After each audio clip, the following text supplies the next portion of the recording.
Mungu wangu, wanapiga, ninaogopa sana, siwezi kukaa hapa tena, lakini kuondoka ni ghali mno, lazima niende kwa mashua au pikipiki hadi mji mwingine, sijui nitafanya nini. Hartlike goeiemôre kykers en luisteraars, baie welkom by hierdie uitsending. Jy het nou so vinnige video gekyk, luisteraars, van wat daar in Sudan aan die gang is. Nou kykers en luisteraars, ek gaan nou terugverwys na baie video's wat ons al gemaak het in die verlede, maar ek sal dit baie vinnig saamvat, ek wil dit kort hou. Ek is nog op toer, ek moet hierdie video so tussen indruk. Vanoggend het ek in Lood so eers 1 uur se kant in die bed gekom en weer vroeg op, is nog lekker vroeg. Maar ja, dit is nou 'n redelike tyd wat ek nou die heel week nog nie 'n video gemaak het of kon maak nie, omdat ons maar redelik teen 'n tempo aangaan, maar hier is dit nou. En ek dink is baie belangrik dat ons hierdie video begin met Sudan en die geweldige geweld wat ons daar sien. En dit is wat ek vir mense probeer sê, is dat hierdie stryd tussen die Oosbloklande en dan die Deep State dan nou veral in die Weste gesetel, wat magte gebruik in elke land om vir hulle te veg. Ek het nou 'n soortgelyke vergadering vinnig gehad met 'n afvaardiging van die Khoisan, as ek dit so kan noem, net om hierdie strategiese inslag, hierdie strategiese toekoms van gebeure duidelik uit te stip, sodat almal en alles dan 'n keuse kan maak, 'n ingeligte keuse van waar en hoe elke onderskeie groepering hulle gaan groepeer. Want dit is belangrik, want daar is altyd baie misleiding en verleiding in hierdie, wil ek sê, misbruik van die groot magte, van die minderhede en die kleiner magte op die grondvlak. Want dis wat ons oral sien gebeur, en dis wat ons nou in Sudan ook sien, wat nou daar met hierdie geweld afspeel. Die groot rede oor Sudan is, hy het bietjie landbou, maar dit gaan oor die hawe, die strook wat Sudan op die Rooi See het. U kan ons nou dink hoe belangrik dit is vir, ek gaan dit noem, die Blou Staat, en dan ook vir die FSA, om vanaf Sudan dan ook 'n militêre, noem dit nedersetting, basis te hê, en 'n hawe te hê. En daarom sien ons nou hoe hierdie Deep State blok, as ons kan sê, letterlik hierdie RSF rebellemagte oplei, bewapen volgens berigte, en daar het al heel wat berigte op dit ingekom, wat vir my weer net logies is en sin maak, dat die Blou Staat in die Midde-Ooste sal Sudan onder beheer en onder 'n regering wil hê, 'n goedgesinde weermag, want die weermag is die Blou Staat en die Amerikaners baie sleggesind. Maar ek wil nie te veel detail ingaan nie. Dit kom kort daarop neer dat hulle daarin geslaag om 'n rebellemag op te rig, wat die RSF is. En hierdie rebellemag word dan nou bewapen volgens berigte en opgelei en alles daarmee saam. En sien ons die geweld wat nou daar uitbreek, sodat hulle baie eenvoudig beheer oor die land kan kry met die uitsluitlike doel vir die hawe en die hele grens wat Sudan met die Rooi See, daar waar die Jemenies vir die Blou Staat se bote en die Amerikaners se bote lastig val, keer en basies die Rooi See vir hulle ontoeganklik maak. Is dit nou net logies dat net oorkant die Rooi See, waar hulle nou in Sudan stelling kan inneem, om dan in natuurlik vars en kort afstand aanvalle vinnig te kan reageer op Jemen. So dit is baie maklik wat ons in die Demokratiese Republiek van die Kongo 'n tyd gelede gesien het, want daar gaan dit oor olie, het ons gesien hoe dat die Blou Staat se uitsprake, en onthou as daar uitsprake is, dan is daar klaar hulp en alles daarmee saam, gesê dat hulle is absoluut aan Rwanda se kant, en hulle sal hulle militêr help en ondersteun teen die Demokratiese Republiek van die Kongo, die DRC. En in daardie gevegte wat ons 'n paar maande gelede gesien het, het die DRC se broek begin bewe, en in daardie bewende broektyd kom die FSA en sê, maar ons sal vir julle sekuriteit teken, ons sal julle beskerm. Dis hoe oulik hierdie bondgenote is. Die Blou Staat en die Amerikaners is bondgenote. Die Blou Staat ondersteun die staat wat die DRC moet bang, skrikkerig en onseker maak en onveilig maak en bekommerd is dat hulle, soos hulle in Engels sal sê, overrun sal word. En dan kom die bondgenoot van die Blou Staat, die FSA, en sê vir die DRC, ons sal vir julle sekuriteit instaan. Hulle onderteken 'n ooreenkoms en nou kry hulle sonder oorlog, sonder alles die olie van DRC, die Demokratiese Republiek van die Kongo. So dis hoe hierdie mense te werk gaan. In Nigerië dieselfde, ons sien nou die onrus daar, ons kan vir julle video's van dit ook wys, en daar gaan dit ook oor olie. So ons sien hierdie gevegte, ek noem dit altyd proxy gevegte, dit is maar net die groot rolspelers, die ooste, noem dit nou maar, die deep state in die weste, is in stryd met mekaar oor om die mag oor die wêreld te hê. Wie wil daardie mag hê? En hulle gebruik en misbruik kleiner groeperinge in lande om hulle, noem dit maar, hulle vuil werk te doen. En dis presies wat ek vir u die afgelope tyd probeer sê oor Suid-Afrika. Die Suidsee roete, wil ek sê, is amper belangriker as die Rooi See. Menende, die Rooi See gaan hulle baie moeilik oophou, baie eenvoudig, omdat Rusland nie ver van hom af is nie, Iran is nie ver van hom af nie, Noord-Korea is nie ver van hom af nie, China is nie baie ver van hom af nie, menende, hulle ballistiese missiele, wat nie te lang afstande hoef te gaan nie, is naby genoeg, dit is naby genoeg, om daai Rooi See en Suezkanaal te bom, dat jy dit nie sal glo nie. So vir die Amerikaners om regtig daai Suezkanaal en die Rooi See roete regtig oop te hou, lê nie hier nie. So dan al wat oorbly is die Noordsee. En kykers en luisteraars, dis hoekom die Noordsee, hoekom Amerika en president Trump dan Groenland wil okkupeer, want daar sal hy sy missielstasies en sy militêre basis oprig, om dan die Russe, wat goed ingerig is, goed toegerus is, vir daai ys, vir daai Noordsee, vir daai koue see, om dan van daar af, as hulle van daar af kom met hulle oorlogskepe, en wat daarmee saamgaan, dan wag die Amerikaners hulle by Groenland in, vir die Noordsee. So dis amper die beste, met in kort en in eenvoud, om dit maar baie eenvoudig te hou, is vir die Amerikaners om Groenland as 'n militêre ontplooiingspunt te gebruik vir enige aktiwiteite vanaf die Noordsee, vanaf die Russiese kant af. Wat gaan gebeur in die toekoms? So kan u duidelik sien hoe alles nou begin sin maak. Amerika kan net tydens en in hierdie derde wêreldoorlog wat vinnig aan ontwikkel is of eskaleer is tot op 'n offisiële punt, kan hy net die Noordsee hanteer eintlik van Groenland af. En dis hoekom hy Groenland wil hê. En dis hoekom hulle nou Sudan wil hê, want hy is darm op die, al sou hulle nie die Suezkanaal en die Rooi See kan oophou vir skeepsvervoer nie, wat waarskynlik die geval gaan wees vir enige iemand. En dis waar baie van ons olie vandaan kom. Maar ek wil nie afdwaal van die punt af nie, met ander woorde baie van ons brandstof vandaan kom.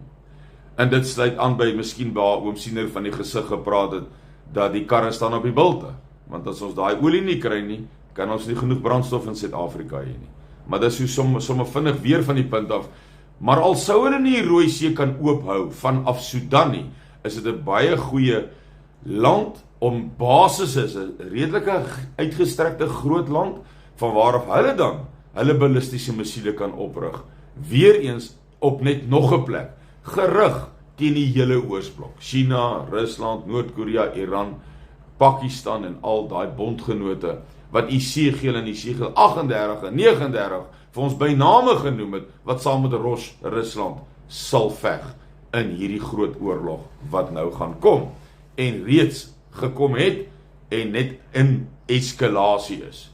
So nou kom ons terug Suid-Afrika toe, en nou het ek daardie gesprek gehad met die Khoisan, daar in PE, net die volgende oggend na my vergadering in Port Elizabeth, het ek met 'n afvaardiging van ons Suidlanders, met hulle net, met leierskap daar van PE, net 'n vergadering gehad, om maar net hierdie misbruik van die groot magte, van die magte binnelands in lande, sodat hulle dit net verstaan. En wanneer jy dit verstaan, dan kan jy ingeligte keuses maak. Dan het jy 'n keuse ingelig gemaak. En ja, dis baie waardeer aan daardie kant, want hulle is maar van die Weskaap en alles daarmee saam. So ja, ek sal op 'n later geleentheid, as dit nodig is, meer daaroor uitbrei, maar het net gegaan om in kennis te stel die strategiese uitkyk op gebeure veral nou in die Kaap en in die Weskaap, veral met die feit dat hulle goedgesindheid ontvang vanaf die bendes van die 26s en die 28s, wat ons goed weet, en daar kan ek ook baie detail gee, maar handige magte vir enige van hierdie moonthede om te gebruik. En dit gaan gebruik word, het sy deur watter een van die groot moonthede van die twee blokke wat met mekaar gaan veg in Suid-Afrika oor die Suidsee roete. Nie een van die twee kan die Suidsee roete verloor nie. Dis waarom ons AK-47's begin kry in huise, splinternuwe ammunisie, splinternuwe magasyne wat nog in hulle, noem dit maar gewekste bruin papier toegedraai is, waarvan ek die foto's vir u gewys het. En ons het net foto's vir u gewys van wat ons in die Ooskaap 'n tyd teruggekry het, nie te lank terug nie, maar nie foto's geplaas van wat in Lenasia, in die Ring of Fire, wat daar ook op afgekom word, as ook in Natal natuurlik op groot skaal en so meer. So dit is mos nou wat mos nou ook vooraf gegaan sou gewees het in Sudan. U kan mos nou uself voorstel hoe wapens in die geheim in Sudan ingekom het en ewe skielik hierdie ontploffing, hierdie oorlog, hierdie moordaksies wat uitgevoer word op groot skaal. Daardie wapens moes ons nou voortydig ingebring geword het, vermoedelik van Tjad af, maar kom ons los nou maar die vermoedens uit, en die opleiding weet ek word daar gedoen. So baie duidelik moes dit nou vooraf gegaan gewees het, met dieselfde aksies as wat ons nou met die foto's van hierdie masjiengewere en magasyne en ammunisie, wat ons nou begin sien op straatvlak, in gewone huise. Dit is wat vooraf gaan, die toestand wat jy nou in Sudan sien, die toestand wat jy in Nigerië sien, die toestand wat jy met Rwanda en DRC gesien, alles in die afsienbare verlede, die onlangse verlede. En een ding kan ek vir u waarborg, die stryd hier tussen hierdie moonthede oor die suidpunt van Afrika gaan 'n geweldige oorlog wees. Dis seker hoekom oom Siener gepraat het van 'n kloof wat vol bloed loop in die Kaap. Hy het 'n kloof sien vol bloed loop in die Kaap. Op sekere plekke het hy 'n emmer bloed sien omval, met ander woorde baie bloedvergieting. In 'n ander gesig het hy gesê die hele land is bloed, maar daar's 'n sekere area wat net enkelde bloedspatsels het. So al hierdie gesigte raak nou vir my logies. Dit hoef nie meer 'n profesie te wees nie. Dit raak logika. Wel vir logika, wanneer jy masjiengewere op hierdie skaal, so nuut ammunisie in gewone huise begin kry, in die Ooskaap, in Natal veral, in die Kaap, gaan ek nie baie oor sê nie, ek het maar net oom Siener se visioen gegee, en dan nog van sy visioene wat gesê het, daar's lande wat wapens in die geheim in Suid-Afrika invoer, om onder andere teen die boervolk te gebruik. In die geheim. Nou as jy nou daai wapens wat nou so op foto's begin verskyn, hoe het hulle hier gekom? In die geheim. Hoekom? Het gaan teen iemand gebruik word. So hier gaan geweldige magte, verskillende magte, die rooi hemde magte, die gekamoufleerdes daar van Natal se kant af veral, in die Ooskaap, ook sterk gesentreer, in die Witwatersrand. Al hierdie magte gaan bewapen word, begin bewapen word, is dalk al tot 'n redelike fase bewapen.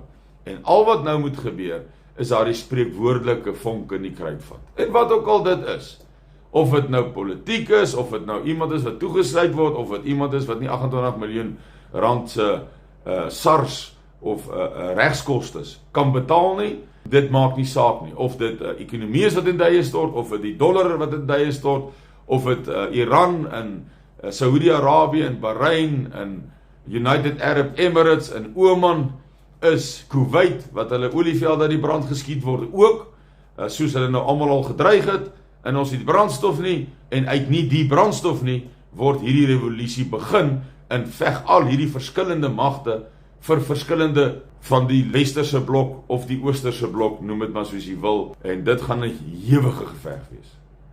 Want die mag van hierdie twee groot magte wat Suid-Afrika kry, het 'n baie groot voordeel.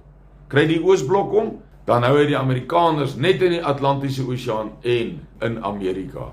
Maar as Amerikaners Suid-Afrika kry, kan hy omkom in en tydens hierdie derde wêreldoorlog wat ons 'n eskalasie op alle vlakke sien.